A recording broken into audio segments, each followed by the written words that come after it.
All right, I'm going to talk to this and try not to look in the screen up there. In this video, I want to talk to you about why I use which one is it? The ESV and not the NASB. I just looked at the screen. So as only my wife could tell you, it is an eternal struggle for me to just figure out which Bible version I want to use. I'm always torn between the New American Standard Bible and the English Standard Version.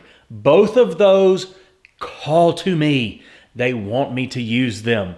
But ultimately, I have decided, and this isn't new, this is something I've been doing for a while, but hey, I'm trying to come up with ideas for videos, and this seemed like a good one.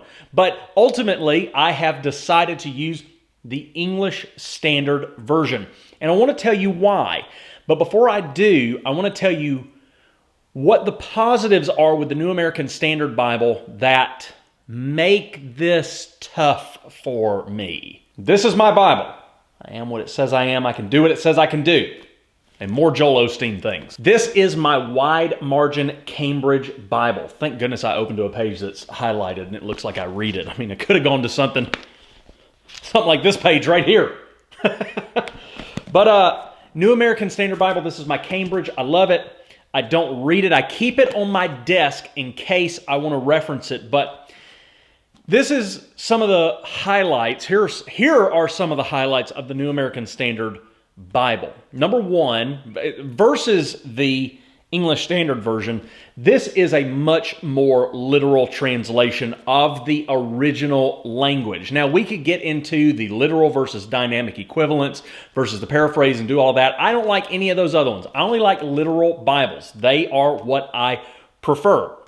That does come slightly from a place of theology. Some of it's just my preference, but I do believe that his thoughts are above our thoughts, his ways are above our ways. So when we try to take his words, which he has given us, when we try to take his words and convert them into thoughts, we lose a lot because his thoughts are above our thoughts. And who has known the mind of God? So I do like literal translations, and this one is better in that sense than the English Standard Version, even though they are both essentially word for word literal translations. Number two, italics, baby. The italics. The New American Standard Bible has italics. The ESV doesn't. What are italics for? Well, when translating from the original language of the Bible, you've got some Hebrew, you've got some Greek, a little Aramaic thrown in there for spice, like Tony Chachery's. That's the sound I make when I do it. But anyway, the italics tell you whenever they've had to add a word, because when you come from those languages, the Hebrew, the Greek, a little bit of Aramaic, heck, if you were translating it from German or Spanish to English, you would still have to add some words to make it make sense.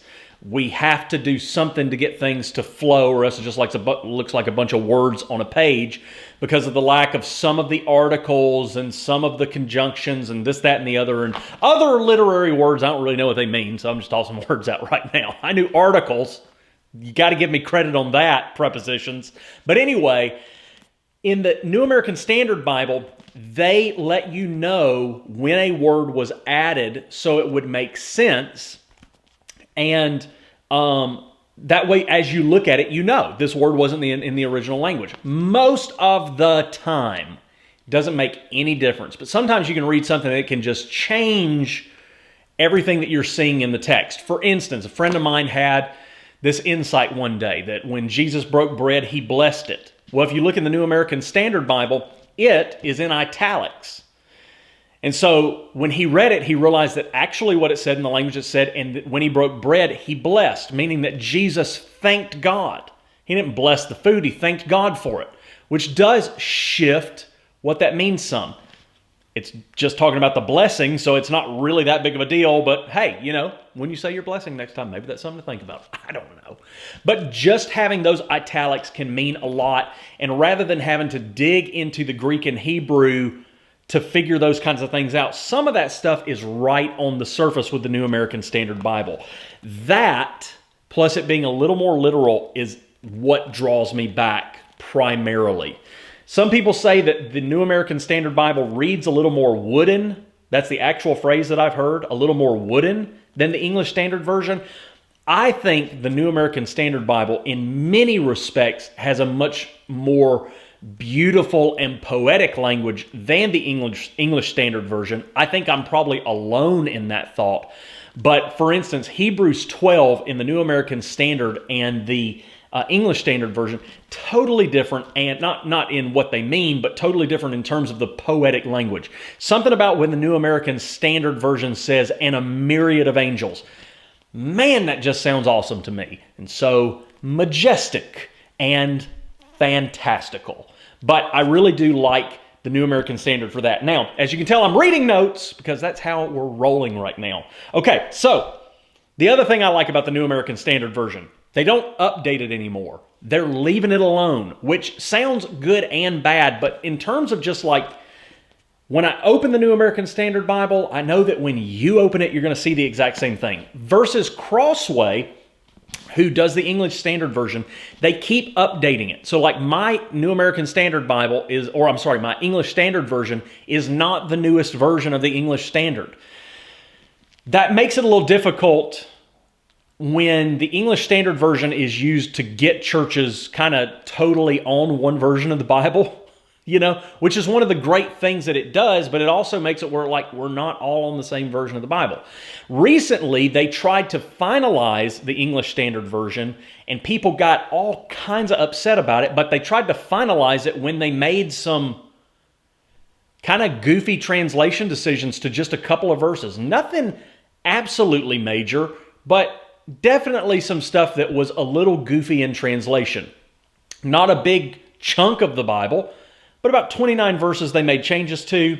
4 or 5 of them, they chose some weird direction with it. That being said, the other thing I like about the New American Standard Bible versus the ESV is there is no, at least there seems to be no big theological agenda with this version and with this translation, which is really important. That's one of the reasons that we choose literal translations of the Bible. So nobody is imposing a theological lean on us, that we get to read, hear from God, study, see what the Scripture actually says instead of somebody having a thought and letting that thought shade how they translate the Bible and then give it to us.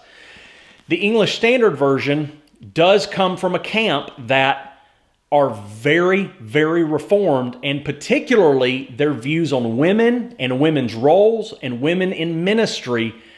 And that does show up. It's not, to me, it's not pervasive, but it is definitely there enough that it bothers people. And it bothers me a little bit, but not that much, because I'm looking for a literal translation, and instead of saying every person, saying every man, I still, growing up, that's what you did. The male pronoun covered everybody.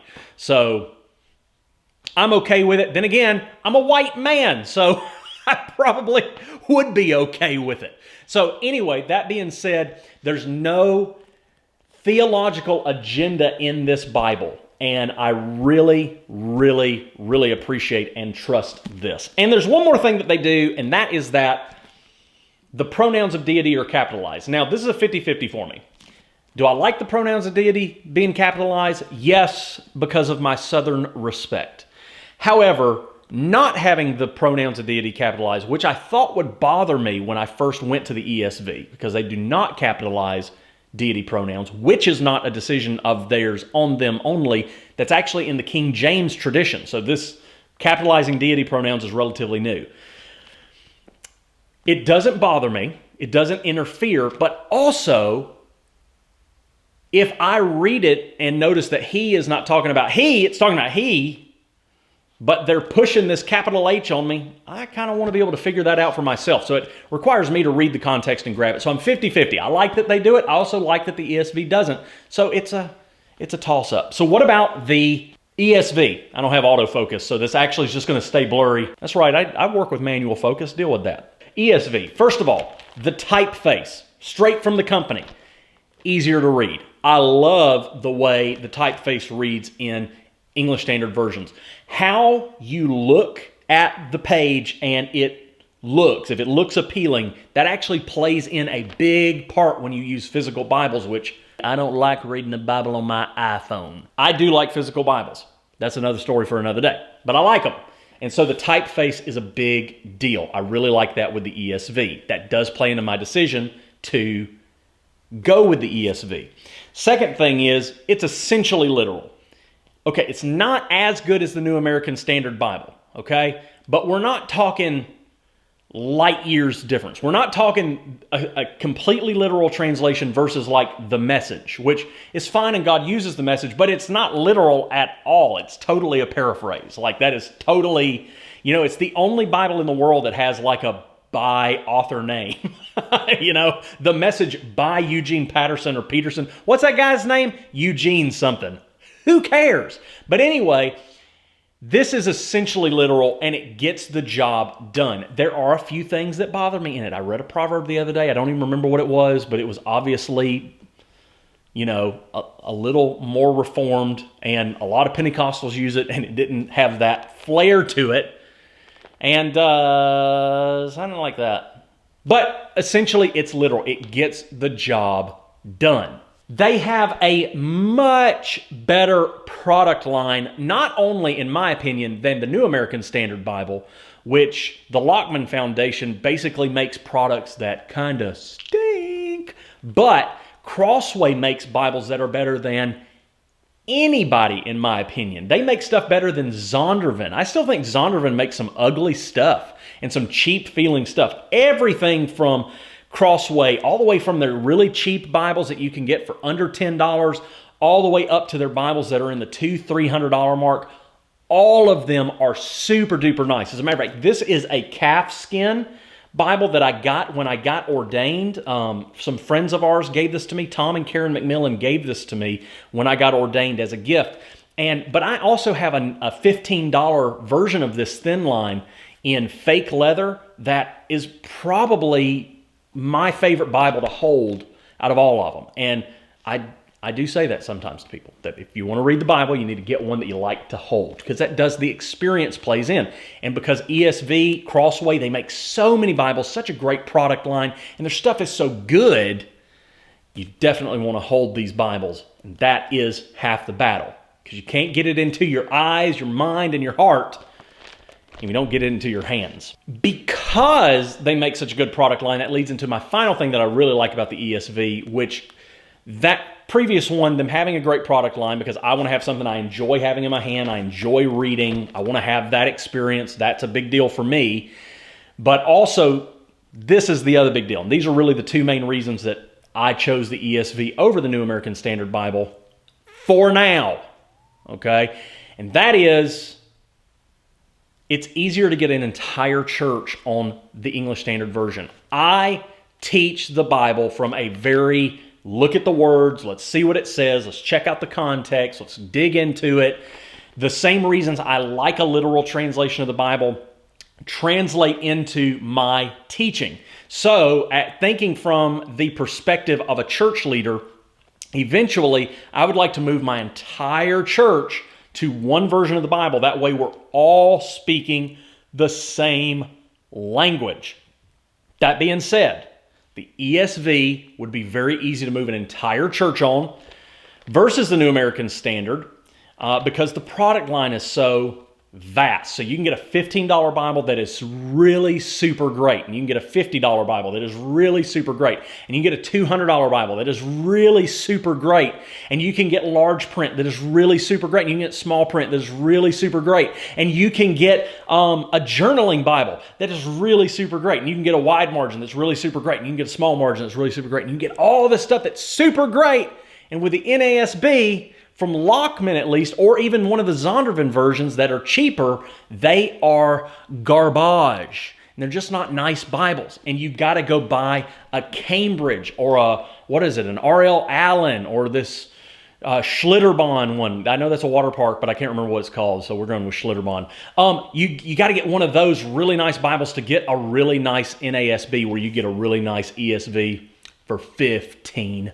I mean, you can't beat that with a stick. And so getting your entire church on this Bible would be really, really super easy. Not to mention, if you're going to move all of your people onto one Bible, and this is what people say, I don't particularly notice it, but if they say it at large, I want to pay attention to it because maybe there's some truth to it, but I don't notice it. And that is that the ESV apparently reads a little better than the NASB. Again, I don't notice that.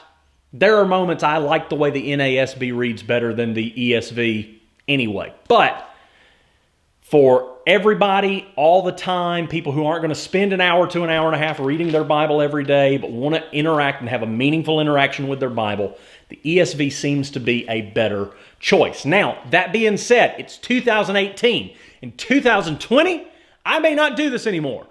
Fall of 2018, I may change my mind and go back to the New American Standard Bible. Again, I get torn both ways. I like to use the same Bible in my daily life that I use when I'm doing ministry. And the reason is because whatever I do personally is what ends up coming out in ministry for me. I don't really separate those two.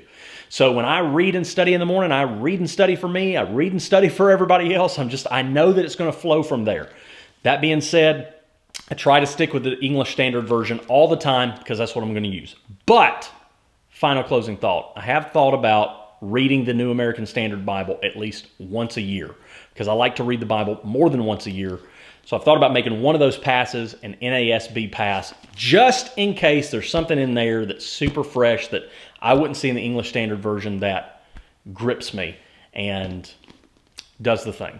So anyway, that's why I chose the ESV over the NASB. If you like this video, subscribe to the channel, share it, like it, email it, smoke signal it, do all the things and all the stuff, and I'll see you next time.